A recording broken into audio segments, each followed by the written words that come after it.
मेरे प्यारे बच्चे, अगर तुम इस वक्त इस संदेश तक पहुँचे हो और तुम्हें इस संदेश को सुनने की पूरी इच्छा हो रही है, तो आज मैं तुमसे बात करने आया हूँ, तुम्हें कुछ समझाने आया हूँ।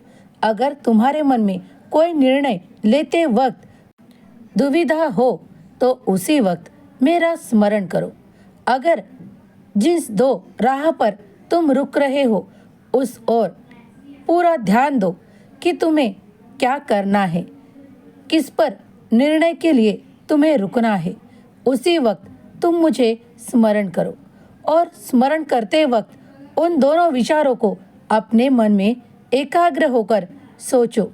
अगर कोई हड़बड़ी ना हो तो निर्णय मत लेना, क्योंकि कोई भी गड़बड़ी में लिया हुआ निर्णय कभी कभी तुम्हें पछतावे के अलावा कुछ भी प्रदान नहीं करता। इसलिए अपने विवेक बुद्धि को जागरूक रखकर कोई निर्णय लेने के लिए थोड़ा वक्त मांग लो, और जब निर्णय लेना ही है तो उसे सावधान पूर्वक विचार कर निर्णय लो।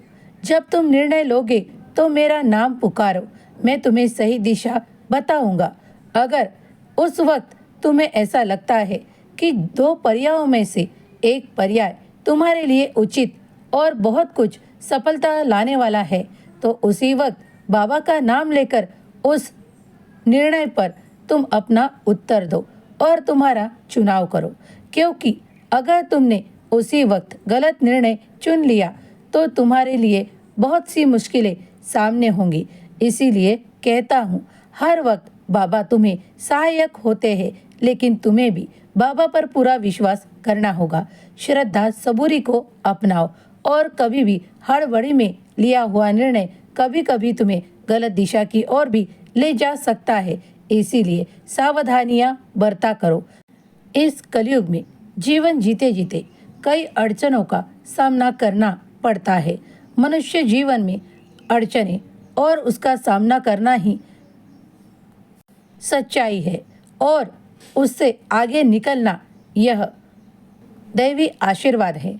इसीलिए दैवी आशीर्वाद तुम्हें सहायक है। ईश्वर का आशीर्वाद तुम्हें हर वक्त प्राप्त होता है, लेकिन तुम किन गुणों का, किन विचारों का अवलंब कर आगे बढ़ना चाहते हो, सत्य के मार्ग का चुनाव करो। हमेशा सत्य की विजय निश्चित होती है।